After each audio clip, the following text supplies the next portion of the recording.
In December 1978, a wig salesman from Long Island walked into a meeting in Miami and never walked out. His name was Marty Krugman. He was 50 years old. He had a wife, 2 kids, and a small shop in Lawrence, New York. He also had something far more dangerous: detailed knowledge of the biggest cash robbery in American history and a paper trail that connected him directly to the money. Marty Krugman didn't just disappear, he was strategically erased. And the reason Goodfellas never showed his murder reveals more about how the mob actually worked than any scene Scorsese ever filmed.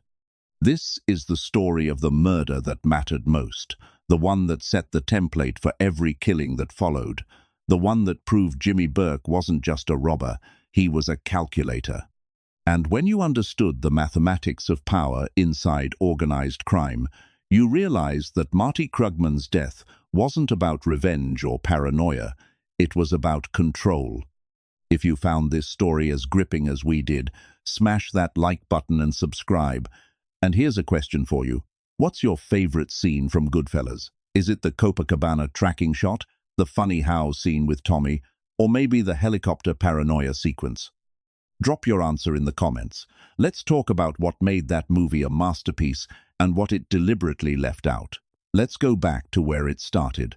Marty Krugman wasn't connected. He wasn't Italian. He couldn't be made. But he had something the Lucchese crime family needed in 1978: access to insider information at JFK Airport.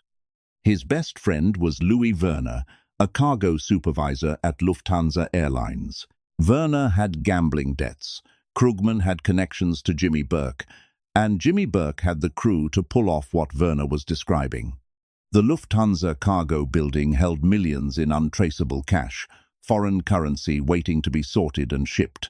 No sequential bills, no direct traceability, just raw, liquid wealth sitting in a vault with predictable security schedules and a loading dock that backed up to an employee parking lot. Werner fed Krugman the details. Krugman fed them to Burke. Burke assembled the crew. On the 11th of December, 1978, there was a holdup of historic proportions at New York City's Kennedy Airport this morning. Several $1 million in cash and jewelry taken from a cargo hangar by a band of armed men wearing masks. 6 men walked out of that building with $5 million in cash and $875,000 in jewelry. Adjusted for inflation, that's over $25 million today. It was the largest cash robbery in American history at the time. Marty Krugman's cut was supposed to be $500,000. He never saw a dime. Here's what most people don't understand about the Lufthansa heist. It wasn't the robbery that made it dangerous. It was what happened after. The FBI descended on everyone connected to JFK Airport. They interviewed cargo handlers, security guards, airline employees, bookies, loan sharks, and anyone who'd been seen near the Lucchese crew in the months leading up to the heist. The pressure was immediate and total. Jimmy Burke understood something fundamental about federal investigations. The case isn't built on the crime, it's built on the witnesses.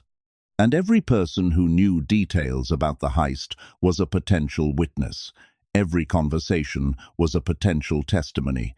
Every receipt, every meeting, every phone call could become evidence. Marty Krugman had kept records. He'd documented his introduction of Werner to Burke. He'd written down dates and amounts. He thought documentation meant leverage. In the world of organized crime, documentation meant death. Burke began eliminating the crew in January 1979. Parnell Stacks. Edwards was shot 6 times in his apartment on the 18th of December 1978, just 1 week after the heist. Stacks had left his fingerprints inside the getaway van. He was sloppy, he was high, he was a liability. Tommy DeSimone killed him while he slept.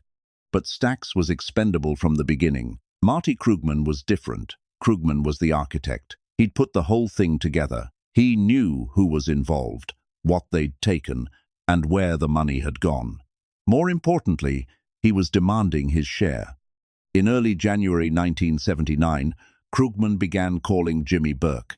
He wanted his $500,000. Burke kept stalling. He told Krugman the money was hot, they needed to wait. The feds were watching. It wasn't safe to move anything yet. Krugman didn't believe him. He knew Burke was paying off other people. He knew money was moving. He just wasn't getting his. So Krugman made a mistake. He started talking about going to the FBI, not as a serious threat, just as leverage. He told Burke's associates that if he didn't get paid, maybe he'd have to protect himself. Maybe he'd have to make a deal. That conversation reached Jimmy Burke on the 4th of January 1979. Krugman was invited to a meeting in Florida. The stated purpose was to discuss payment. The actual purpose was elimination. Krugman flew to Miami in mid-January. He met with Burke's associates at a location that has never been confirmed. He was seen entering. He was never seen leaving. No body was recovered. No crime scene was discovered. No witness came forward. Marty Krugman simply ceased to exist. His wife reported him missing on the 6th of January 1979. The NYPD opened a missing persons case. The FBI connected it to Lufthansa within 48 hours. But without a body, without a scene, without a witness, there was no murder case, just a disappearance. And, in the world of organized crime, a disappearance sent a clearer message than a body.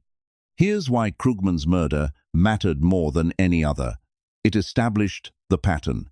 It set the rules. After Krugman vanished, every other person connected to Lufthansa understood the terms. You don't ask for money, you don't keep records, you don't make threats, and you absolutely don't talk about talking. Joe Buddha Manri was next. He was a professional fence, the man responsible for moving the jewelry from the heist. He was found shot in his car in May 1979. His body was left in a public parking lot in Brooklyn. Unlike Krugman, Manri's murder was visible. It was meant to be. The message was different. Krugman's disappearance said, "You never existed." Manri's public execution said, "Everyone knows what happens when you become a problem." Louis Kafora and his wife Joanna were shot and dismembered in March 1979. Their bodies were found in a refrigerated truck in Brooklyn. Kafora had been a driver on the heist. He'd also been skimming money and talking too freely in bars. His wife was killed because she knew what he knew. In Jimmy Burke's mathematics, a secret shared was a secret doubled, and doubles were liabilities. Paolo Licastri was shot in the chest in June 1979 and left in a lot in Brooklyn. He'd been part of the planning crew. He was connected to the Gambino family through family ties, which meant his murder required permission. The fact that permission was granted tells you how seriously the commission took the federal investigation. They were willing to authorize the killing of connected men to protect the larger structure. Tommy DeSimone vanished in January 1979, around the same time as Krugman. DeSimone wasn't killed because of Lufthansa. He was killed because he'd murdered Billy Batts, a made man in the Gambino family, years earlier. But his disappearance during the Lufthansa cleanup created confusion.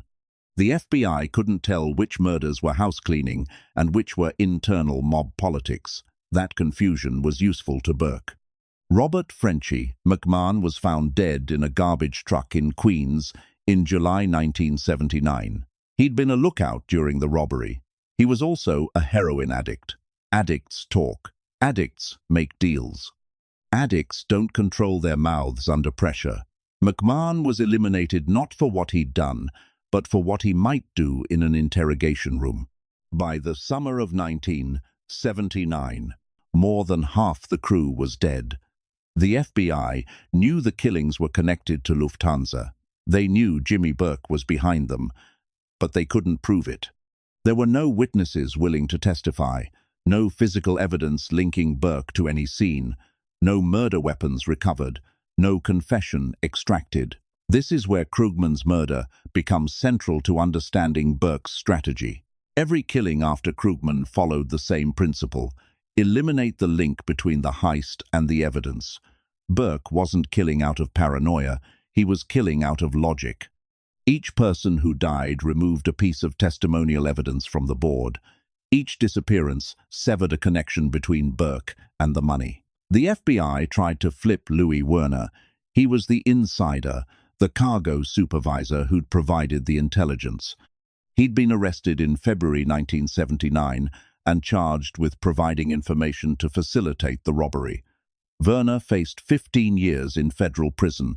The prosecution offered him a deal: testify against Burke and the crew, and they'd reduce his sentence. Werner refused, not out of loyalty, out of fear. He'd seen what happened to Marty Krugman. He'd seen the bodies stacking up. He understood that if he testified, he'd be dead before the trial ended. So Werner took the 15 years. He went to prison in 1980. He kept his mouth shut. He survived. That's the power of Krugman's disappearance. It didn't just eliminate one witness, it silenced all the others. Now let's talk about why Scorsese never showed Krugman's murder in Goodfellas. The film depicted Stax Edwards getting shot in bed. It showed Billy Batts being beaten and buried. It dramatized Tommy DeSimone's execution in a basement. But Marty Krugman's death? It happened off-screen. Henry Hill mentioned it in voiceover, almost as an aside. Marty was the one who set up the whole thing. He got stiffed and ended up in a dozen garbage bags.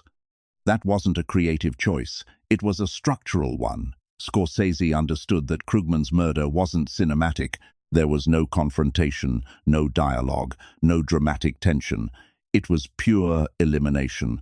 Clinical, surgical, boring in its efficiency. Showing it would have revealed the truth about how the mob actually functioned, and that truth didn't fit the genre expectations of a crime film. Audiences wanted passion, they wanted betrayal and rage and explosive violence. Krugman's murder was none of those things. It was a business decision executed with the same emotional investment as balancing a ledger, and that's exactly why it mattered. It showed that organized crime at the highest level wasn't about personality, it was about management. Jimmy Burke was arrested in April 1980, not for Lufthansa, but for a point-shaving scheme involving Boston College basketball games. He was convicted in 1982 and sentenced to 12 years. While in prison, he was indicted for the murder of Richard Eaton, a drug dealer who'd been killed in 1979. Burke was convicted of that murder in 1985 and sentenced to life without parole. He never stood trial for Lufthansa. He never stood trial for any of the murders connected to the heist. The FBI knew he'd orchestrated the killings. They knew he'd controlled the money, but they couldn't prove it in court. The witnesses were dead. The evidence was buried. The money had vanished into a network of offshore accounts, real estate deals, and loan shark operations that would take decades to untangle. Burke died in prison in 1996 from lung cancer. He was 64 years old. In all his years of incarceration, he never admitted involvement in Lufthansa. He never confirmed a single murder. He never gave up a single name. That silence started with Marty Krugman. The decision to make Krugman disappear instead of leaving his body as a message established a protocol. It said that some murders weren't about sending warnings. They were about creating voids, empty spaces where evidence used to be. The Lufthansa heist remains officially unsolved. The money was never recovered. Vincent Asaro, a Bonanno family captain who'd allegedly participated in the planning, was arrested in 2014 and charged with robbery and murder related to the heist. He was acquitted in 2015. The jury didn't believe the testimony of cooperating witnesses who'd cut deals with the government. That acquittal, 36 years after the robbery, proved that Burke's strategy had worked. By eliminating the witnesses in 1979, he'd made it impossible to build a case in 2015. The institutional knowledge was gone. The first-hand accounts were dead. All that remained were second-hand stories, rumors, and the uncorroborated testimony of men who'd turned informant to save themselves. Marty Krugman's body has never been found. The FBI believes he was killed in Florida, dismembered, and disposed of in a location that has never been identified. Some investigators think he was fed to alligators in the Everglades. Others believe he was buried in concrete at a construction site in New Jersey. A few think he was taken out on a boat and dumped in the Atlantic. The truth is that it doesn't matter where his body is. What matters is what his disappearance accomplished. It removed the keystone, it collapsed the testimonial structure before it could be built, and it taught everyone else in the crew that cooperation with the FBI wasn't a path to safety. It was a guarantee of erasure. This is the murder Goodfellas never showed because it couldn't be dramatized. There was no scene, no dialogue, no moment of realization, just a man walking into a room and never walking out. And in that absence of spectacle, in that refusal to create a cinematic moment, the film accidentally told a deeper truth. The most important murders in organized crime aren't the loud ones, they're the quiet ones. The ones that happen in rooms nobody sees, carried out by people nobody remembers, for reasons that only become clear years later, when you realize that the entire structure of a criminal conspiracy depended on one man never making it to a witness stand. Marty Krugman set up the biggest cash robbery in American history, and his reward was to become a ghost. No grave, no memorial, no justice. Just a name in an FBI file and a half sentence in a movie that made the people who killed him into cultural icons. That's the story Goodfellas never showed, and that's why it changes everything.